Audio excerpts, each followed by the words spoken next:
Hey, shout out Nacho TV. Get that cheese. Got them shells. When push comes to shove, nigga, what you gon' do? When them straps ain't that me and them straps ain't that you. When push comes to shove, nigga, what you gon' do? When it's time to get the beat, you gotta lace up your boots. When push comes to shove, nigga, what you gon' do? When the Lord say come, then we all got salute. When push comes to shove, nigga, what you gon' do? Nigga, what you gon' do? We here in the beautiful city of Baltimore with the captain, Saparyah. Reason why we up in these times, the feds on mine, just because we leading the blind. Yes, sir, Baltimore City. Shalom, y'all, Bashima, Shaka, all the brothers. Yeah.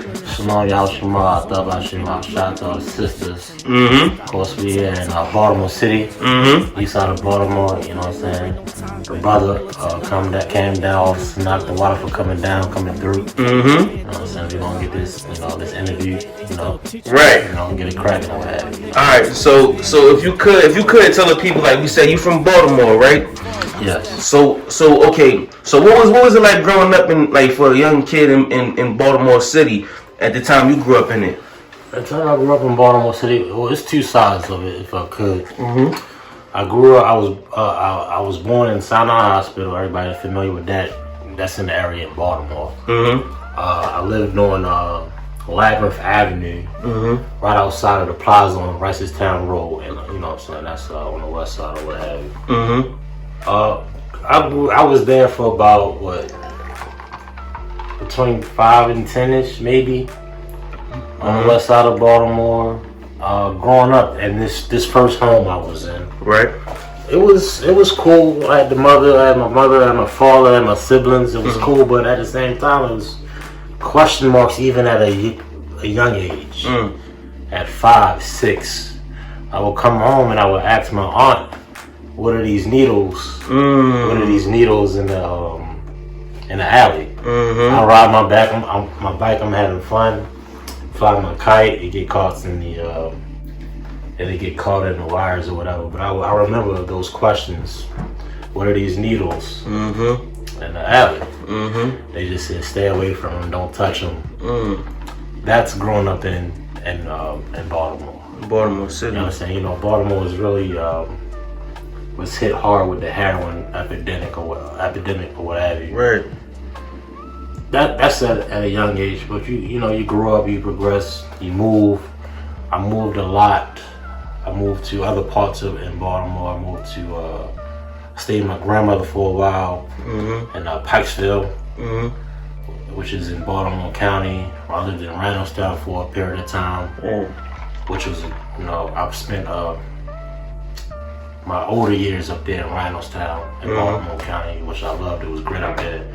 A lot of people think Baltimore County is all white, but it's a lot of niggas out there, mostly. Right. In certain parts. But, growing up in Baltimore is just like any other ghetto in America. The white man's the devil and we in hell, basically. Right, facts. They living deliciously. They will be on the same slavery as you.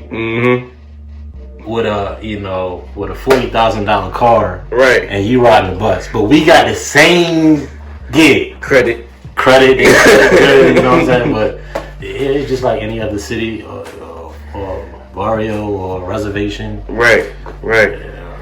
Now, if I could, you said Baltimore County and Baltimore City. Right. I mean, we was just talking about this not too long ago. Right. Baltimore City and Baltimore County is not the same. It's not. Baltimore City is not in Baltimore County.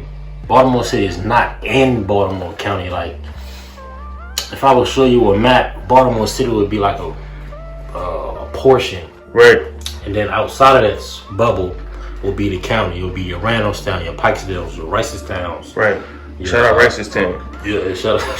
You got people up there. Your Essex, your the outskirts, just like New York has the boroughs. Outside of those boroughs, you got counties. Right. You got Albany. You got New Hyde. You got Syosset for $4.95 in New York. Those are still New York, but it's not the city part. Right. You know what I'm saying? Right. It's the same thing down here. You got the outskirts of the city, then you have the actual city, your Park Heights, the north, the east side, the west side, all of that.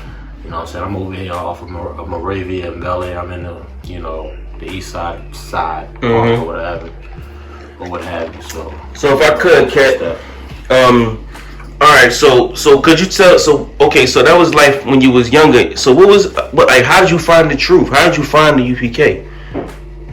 You know, when I was growing up, like, I was in high school. Matter of fact, after high school, I didn't feel like I didn't feel like, more or less, I did what I was supposed to do in life. Right. I was like, okay, I didn't do the college thing. I fucked up on that. I started messing with the wrong crowd. People, go the wrong route or what have you. Right. Okay, let me get right with the Lord. Let me get at least this right. Right. You know what I'm saying? It's free. It's easy. What have you. And I just started looking up. Okay, my father, he wasn't a Christian. He was a Christian pastor at first. And he then converted to Judaism. But he wasn't like in the white man's, what did they call it? What did they call the worship place? The synagogue? Yeah, synagogue. He wasn't in the synagogues. But he would mess with, black people that would consider themselves as Jew or Jewish. So your pop was into like a black Jew type faction. A black, yeah, more or less. Okay. But, it was really all in, if it ain't UPK, it's Christianity, which it was. Right. But, So you were kind of familiar with the idea of black Jews coming up. I was familiar with it, but I didn't think in my mind that Jews were black. Right. Okay. You I didn't know the truth. I didn't know the truth. I was thinking, okay, more or less, don't eat pork. Right. Christmas is bad. Don't do this, don't do that. But not in my mind that the Jews, that the black people in America, Hispanics and Native Indians are Israelites. Right. That would never resonated in myself. I would see a white Jewish person. I was like, okay, he follows Judaism. Okay, that's fine and dandy. But I didn't look at him like my enemy. He stole my identity. Right. Which he did. I was never taught that. It's just another form of Christianity. Right. More or less. But anyway, so after high school, I'm in the early 20s. I'm not living the life that I want to live. I'm not living the life that I want to live. So I want to get right with the Lord. So I go on the internet, of course. Everybody Googles God. And think that's the way you get right with God. Right. That's the way you get right with God. I'm going to Google God. How do I follow God on the internet? Google. Right. So more or less, I type in black Jews or Jewish, and black things associated with those terms. Right. And of course, I find these fake. I know they're fake now, but at the time, I'm thinking, okay, this idea of black Jews or black people following Judaism is a popular thing. And I'm watching Israelite camps, fake camps, and the candy canes, right, and the purple homosexuals. I'm on their sites. I'm on the candy cane people site. I'm on the purple people sites. I'm on all these sites, and I'm on a YouTube. I'm like, okay, all these. This is a popular way to live. This is a popular way to live. Right. So you found out you wasn't alone, or not you wasn't in the smaller bubble as you thought you was. Yeah, I thought it was like uncommon, right, for a black person to follow this type of custom. Growing up, because it wasn't like I was like, imagine growing up not eating pork and not following certain things, but still following certain things because it's Christianity. Right. But following it and then not knowing, you're just not even scratching the surface of something that's actually the truth. And I didn't know that people follow Judaism, black people follow Judaism. I thought it was just a small thing here. Right. Or what have you. So you was at the tip of the iceberg. And more or less. Yeah. So then it's all right. So if I could, so how'd you get to where you are today? To the truth. Yeah. Fast forward to the truth. Right. Okay, so I'm searching, I'm typing, I'm watching videos, and I come across ISUPK video. I don't know. I watched many UPK videos, but it was one that stuck out to me. It was one of Commander Junior Hana. But this how far back it was. The video was only an audio. Damn. The video was only an audio of him talking to a sister that got beguiled. About a sister that got beguiled from, from a Christian pastor. But what stuck out about these videos that I started to watch was the very detail of the disclaimer. The disclaimer. 13, 19. Yes, it said how The vagabond. Who does that? Right. You know what I'm saying? Like how dare you? Nobody else can do that. Right. Nobody else can say that. Right. And it made me. And I when I read it, I paused it. If we're not affiliated with any Hebrew Israelite, blase, and Acts, and it said the Acts.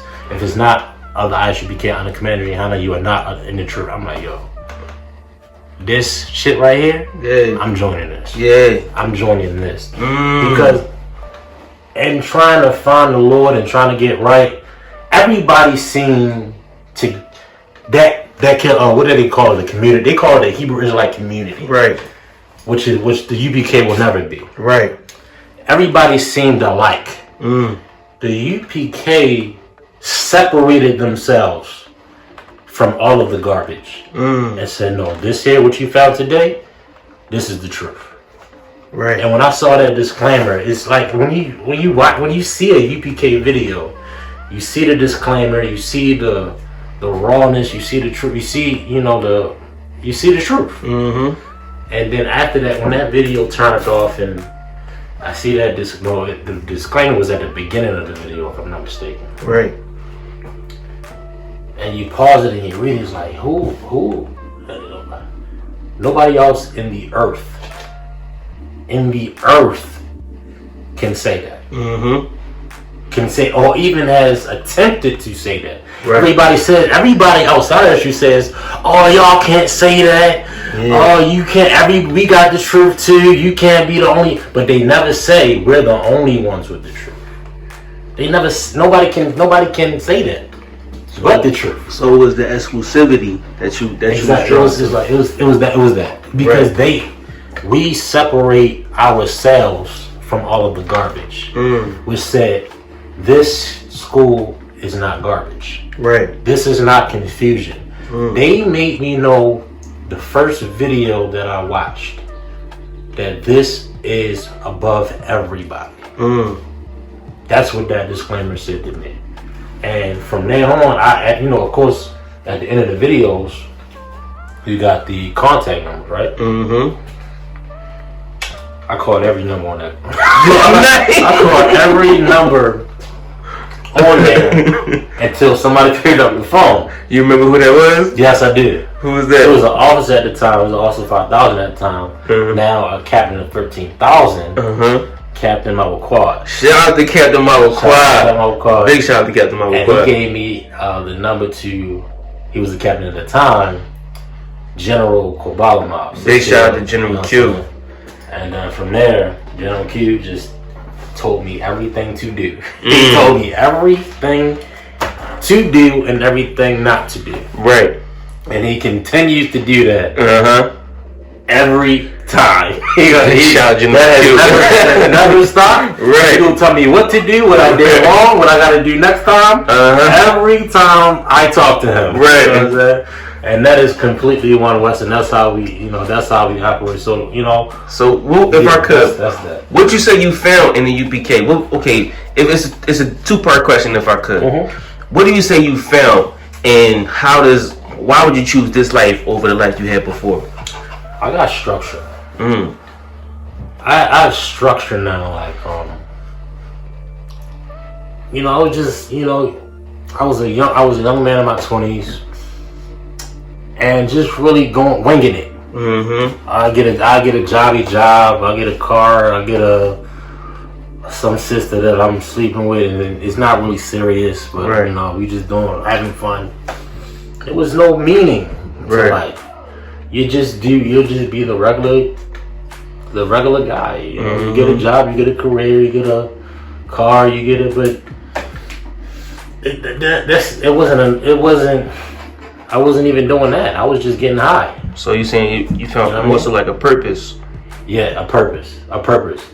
I need somebody to tell me what the fuck to do. Nice. I need somebody to tell me what to do. Right. Because I'm not. If the general don't tell me something to do, I'm not gonna do nothing. I'm gonna get high. I'm gonna get high. I'm gonna drink too much. I'm gonna have sex with a whore.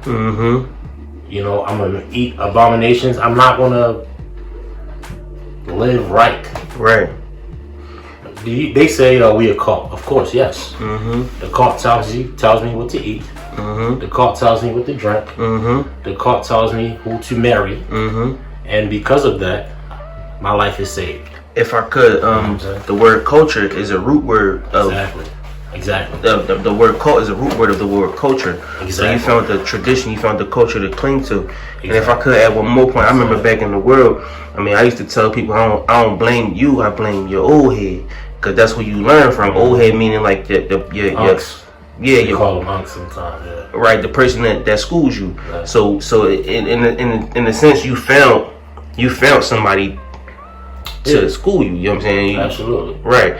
That's heavy. So why would you choose this? Or not why would, but what's the difference? But okay, life today versus life in the world. You chose this life. Right. Right. Right. What's the difference between the two? The difference between the two is, I'm paraphrasing. Okay. This is I've seen their end. I know the end of a man in the world.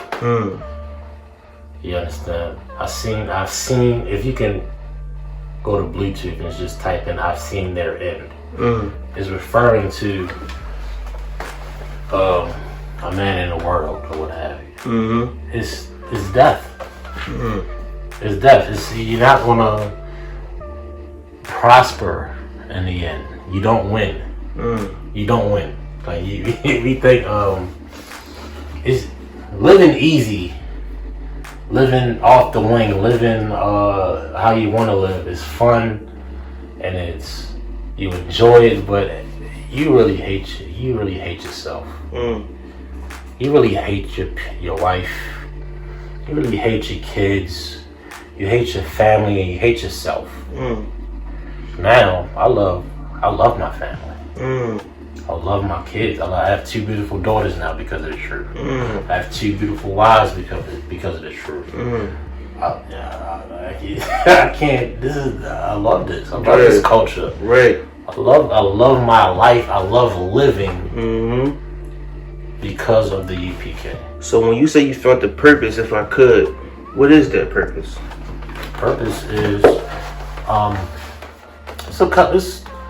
it's more than one thing. You know what I'm saying? Yeah, of course you got family, but I have a responsibility, more or less, to raise up the nation of Israel under Commander John. You understand? Nation of Israel meaning blacks, Hispanics, and Indians, of course. Right. Just to clarify, raising the nation of Israel and being a soldier for Christ. You understand? These things shouldn't be taken lightly, or we made being righteous popular in the earth. Right. Like people like everybody wants to be a priest. Everybody wants to be holy and fringed up and put a shield on and rock bead. That one of us made that popular. One of us made that popular. Commander Johanna made that popular. Big shout out to like everybody wants to be a gangster. Lil Wayne and all the rappers and was put on mass media, I should say. Right. What the white man wants us to be on the media. Right. Everybody wants to be that. But Commander Johanna made it popular for a black man to be righteous. I had to continue that. Right. I can never let that go, and I have to make all of everybody that's in after me be that. Right. You understand? That's my successes too. That's I'm one of your successes. I mean, and I don't know if you noticed, but I definitely see you working. We came down here to war with you a couple times at Lexington Mall, which they actually tearing down right now. You know what I'm saying? So could you explain like what was life like at Lexington Mall? Because I know what it's like down there. So just tell the people. I remember one camp somebody got killed at camp, right before Christmas. That happened. I think that happened before me. Because we've been in Baltimore and Lexington, I should say, I think for over 20 years. Damn. Over 20 years before me. I haven't been here for 20 years, of course. If I came in the treatment about 10 or something. Right. I remember like they used to shoot up right in front of the camp. Like they will stand in front of camp and they'll do that on the side and do what they gotta do. They get high. They get high. Lexington Market is a strip. It's not one of the most predominant strips. A lot of the dealers down there have been kicked out of the hood type of strip. Right. Okay. Because of it's really like the strip don't belong to no particular dealer. Okay. It's just like a downtown junkie area. Or what have you, but you got particular places where only certain dealers can deal. You know what I'm saying? But it is a drug strip. People get high down there. People grab drugs down there. But the dealers down there, a lot of them got kicked out of their hoods and can't deal and where they from or what have you. And really, they not, Okay. Low level. Gotcha. You know what I mean? If I could, okay. So was you around Baltimore during the time? I know you was around Baltimore during the time of The Wire. Right. Could you speak on that? Like, because I know the people, nobody really knows, like, from your perspective, like, living in Baltimore. We know what the media gives out, you know what I'm saying? So, what was life like, or what was Baltimore like during the time of what we now know as The Wire?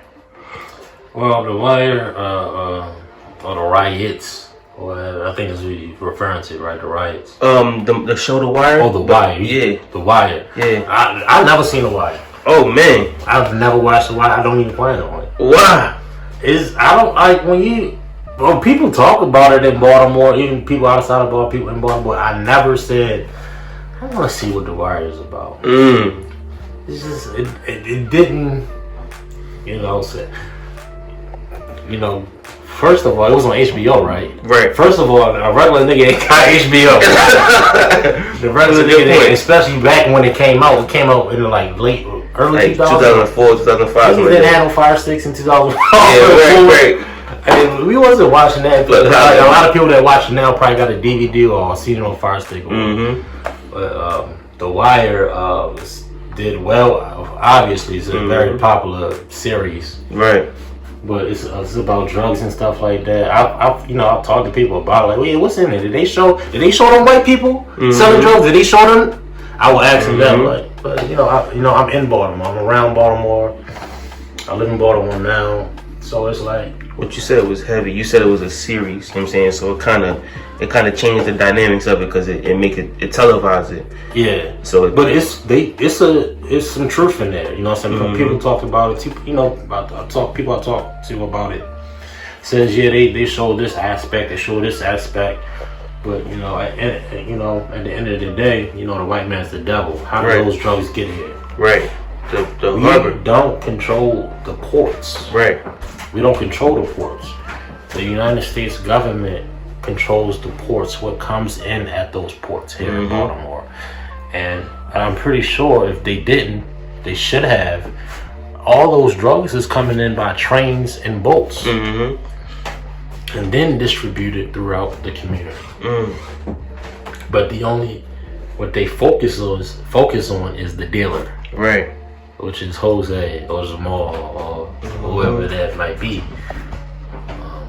But let's focus on who the devil is. Right. Who? They implement this. This is how sometimes they funding their military arsenal off of the death of black people. Fact. You know what they did in Central and South America? Right. Iran Contra scheme. Come on, back there in the 80s with the crack epidemic. Right. They was funding the military arsenal. Yeah, that's crazy. It all comes down that the white man's the devil, but The Wire to answer your question, I never watched it, so I couldn't give you a full, you know, what do you call it? A full breakdown of it. You know what I'm saying? But I know that some of the things that they portrayed was true. I know that much. All right, so you about to go into the riots. What we know is the riots. Yeah. So what was? Okay, I know you was around during that time. Yeah, I was actually in the troop at the time. Oh, you was in the troop at the time of the riots. Okay. I think I was either a trooper or a 50 at the time. But I had orders from General Q. I think he was a captain at the time. He said, "Listen, chill. Put your feet up. Have a drink. You know what I'm saying? Observe." And I think I don't know if the video, we still have the video or not. I think I did a video on it. Or I did interviews about it back. I think like 4 or 5 years ago, 6 years ago. But the riots, you know, they put such a negative connotation on it. Let's call it protest. Protest. I remember when we had a conversation on it, you said they wasn't even really called riots. Yeah, we didn't, like, amongst each other. We don't feel like that's a riot. What white people do at them college games. Yeah. And at those, you know, those universities and shit like that. Those are riots. Right. How white people react to certain shit. So it was more so like you said, it was a protest or an uprising. You know, somebody murders your brother. Right. Shout out to Freddie Gray. Shout out to the family. Shout out to all of them. You know what I'm saying? Lord be with you. But like, how do you? They want you to not say anything. Right. Meanwhile, you got white nationalists with AR-15s at capitals. AR-15, fully loaded AR-15s, ready to kill. They don't call them violent. Right. They don't call those the people at the universities, when they lose a game, they don't call them violent. Right. You know what I'm saying? They don't call them violent. Why is that? But they call it riots or whatever you want to call it, because they don't want black people to be mad when a black person dies. They don't want that to happen, which is ridiculous. Are they wrong for pushing over a car?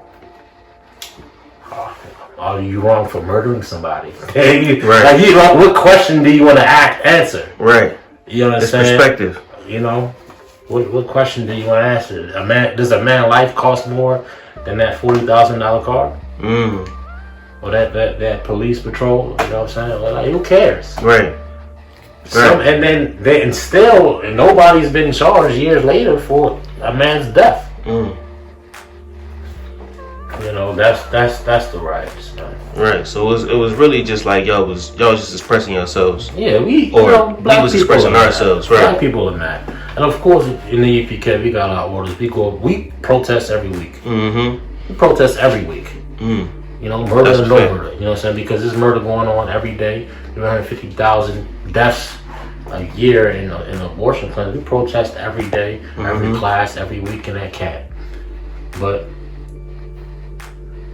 when it gets to a certain extent, when it hits home like that, and to a untrained man, you don't know what to do. Right.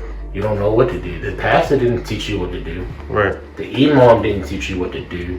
The Egyptologist didn't teach you what to do. The Scientologist or all the ologists. Right. They didn't teach you how to get justice. So you do the only thing you know how to do is to be like them. You understand? Right. Right. That's heavy. The so-called riots is on the hands of Jamal Bryant and all the politicians and all the religious leaders, because they didn't teach them how to fight, how to separate, how to be your own people, how to be your own nation. This is their fault. You understand? This is literally their fault. Right. Because nobody in the Isupk was out in the street. We was doing breakdown videos, trying to save black people how to live, how to separate. You know what I'm saying? How to come out of the prisons, how to get off of drugs. We was doing the job. Right. But the pastors were just saying, don't be angry, don't be mad. You know, black people needed answers. And if I could, wasn't they all black? All the top people of Baltimore was all black at the time, right? Like the chief of police, the mayor. Yeah, he was black. I think they fired that nigga. I think they fired him. Yeah. The commissioner. Mm-hmm. They fired the commissioner. They fired the commissioner at the time. And there was a couple of brothers that was in. I think that was driving the van that Freddie Gray was in, and the white officers was dragging them into the van. It's a whole. It's a scandal. It's a whole situation. It's a whole thing. But you know, more or less the riots is, you know. It's because the white man is the devil, right?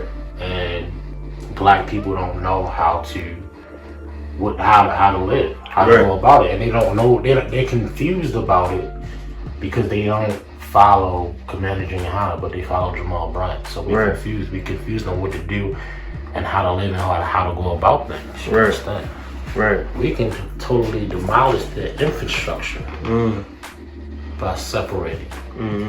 But you know, the Lord already did that. He just said he sprinkled a virus on the earth real quick. He coronavirus. He did this real quick to the earth. Yeah. You know what I'm saying? And what you said, you said separating, right? Now, okay, separating is also coming together at the same time, right? Exactly. So could you explain that a little bit? Separation is consolidating our love to each other. Okay. You understand? Right. It's consolidating my resources, my money, my time to people that's rather than be something convenient. But I'm going to come here instead of there because you're my brother. That's separation. And brother. Right. You understand? There's black grocery stores in Baltimore. There's black warehouse stores. There's black. It's completely diminished because of Martin Luther King. But they still exist, like especially people in our era. A lot of brothers and sisters that was born in the early '90s never seen a black liquor store, never seen a black corner store, never seen a black bakery, beauty salon, a black beauty salon, a black beauty shop, beauty supply store, exactly, or anything like that. Why? Because we gave it up during the era of Martin Luther King and the generation prior to us. And I talk to brothers that's in the truth now that I'm over. And we conversation like, Lexington Market was all black. Damn. Pennsylvania, like you go to Lexington Market before they tore it down. You see Koreans and you just see Koreans and Asians and all of that. You see very little anything black. In Philly, we got something called the Reading Terminal, which is the same thing. Okay. There you go. You know, and I'm pretty sure if you ask somebody 20, 30 years older than yourself, yeah, brother, they used to be black. I guarantee you.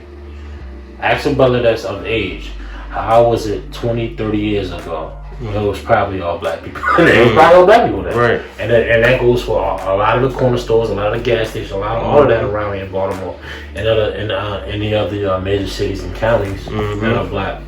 But we gave it up because of Martin Luther King wanted us to give our money to white people so bad. He wanted us to give our money, our little bit of increase to the other nations so bad.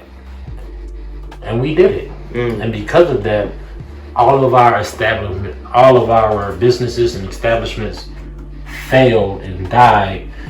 And also on top of that, we was infiltrated through the white man, through legislations and laws and regulations and shit like that. Right. And they drove us out. Now, I don't know where to get a chicken from a black one. You know what I'm saying? Other than my ribs. From. Right. So so coming together in separation is separation from them and just us coming together with ourselves. Exactly. Which is a heavy topic. It's a heavy topic. You know what I mean? So Cat, alright. So let's say it was any random cat in Baltimore out there, any random cat in the east side of Baltimore growing up in some project somewhere, you know what I'm saying, or any of our 3 subscribers or our 2 viewers, you know what I'm saying, if there was anybody out there listening to this episode right here, what's something you want to tell the people out there, any sisters, any brothers, anybody out there? I can think of any brother, any sister, abroad, black, Hispanic, Native, Indian, of course. We, like Joe Sharma said all the time, So we cut from the same cloth. You know what I'm saying? We the same. Right. You know what I'm saying? We cut from the same cloth, we the same people. We no different than any brother or any sister out there. Right.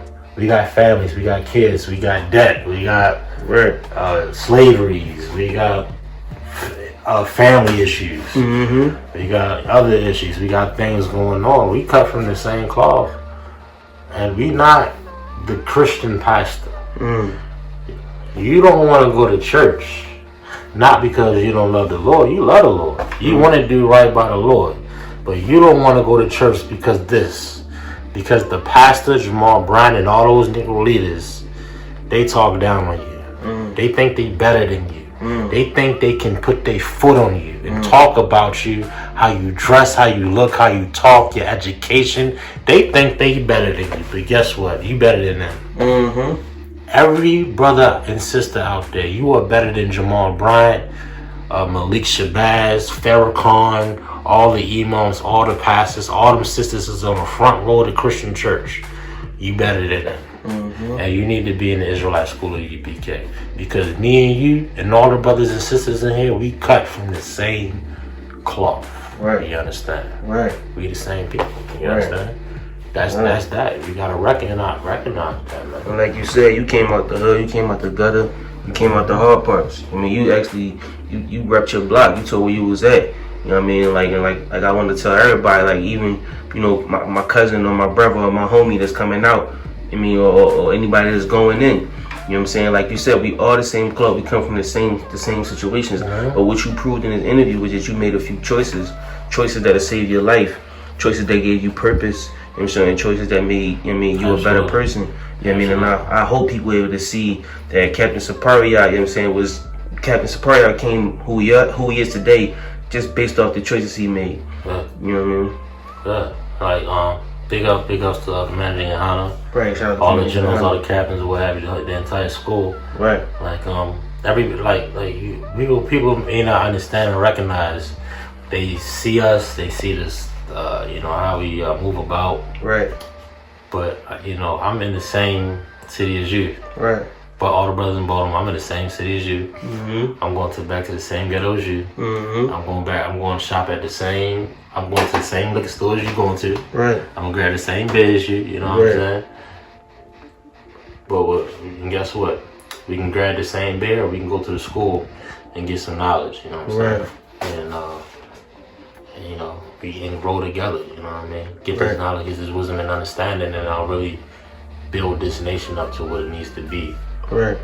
Because the church failed us, man. They failed us. Right. They failed, but especially in many cities, the church, imam, any church, mosque, they all around Baltimore, but they don't care, yo. They don't care. It's a show. It's a show. It's an act. Right. It's an act, man. That's if you really about serving the Lord and getting your life right, guess what? We ain't gonna turn your way. I had a brother say to me, y'all ain't gonna accept me. Y'all ain't gonna accept me, because he said that because every church and every mosque rejected him because of his afflictions. Bring all them afflictions in here. Bring them all. You got a drinking problem, come on with it, brother.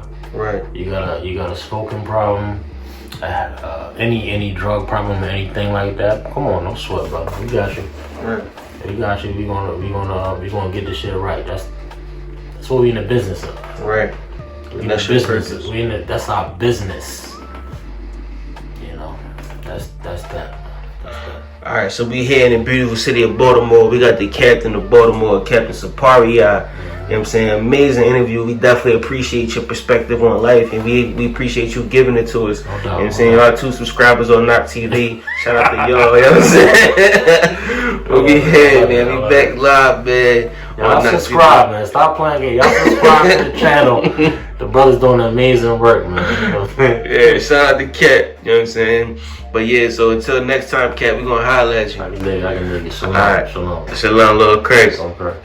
You know what I'm saying? We got to represent for the culture. Niggas coming out here with all this funny color hair, skinny jeans and shit. Fuck that, nigga. We taking it back to the fringes. Motherfucking Spikes, nigga, representing for the Hebrews. You know what I'm saying? Angry Black Man Media, nigga. We getting it in. We bringing that real shit back. I match my guns with the sneaks. That's my fashion week. Go ask the streets. Dog, we got massive beef. We pass elite. Play this on blast, repeat. Let it go worldwide. Let the masses peep. I don't care if she thick or her ass petite. She want war with the D, she a casualty. Long as she don't got no limits like I'm Master P. Fucking bitches! Boom stick style! No, do that shit over again.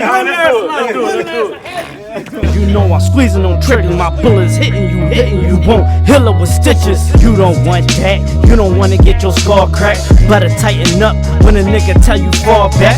Titties on the drum, you a sucker, give you all that. When you stand tall at, that's where you gon' fall at.